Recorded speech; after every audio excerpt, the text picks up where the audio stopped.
Apo mendon Heidi për një vepër të re? Po e mendoj. Ndoshta është diçka ndryshe, poezi nuk do e lë, por që sigurisht mund të ndodhi që të bëj dhe një roman, gjithmonë në zhanrin fantasy, dihet. Kur thua mund ndolli, do të thotë që ke nis të shkruash? Po, por romani ka një strukturë komplet tjetër shkrimi nga ajo çka jam mësuar unë. Poezia është si një rufej që të godet, kurse romani do një lloj zhvillimi, çdo karakter ka jetën e vet, kështu që do zhvillu ndryshe. Ku frymëzohet Heidi? Nga realiteti. A ka liminal pjesë nga jeta jote?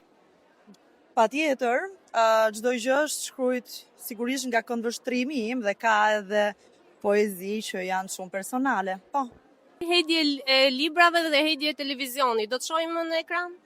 Nuk e di këtë gjë, nuk e di. Sigurisht librat janë dy botë që më përkasin, kështu që nuk do doja t'i ndaja dhe njëra nuk heq tjetrën. Këtë mund të them për momentin.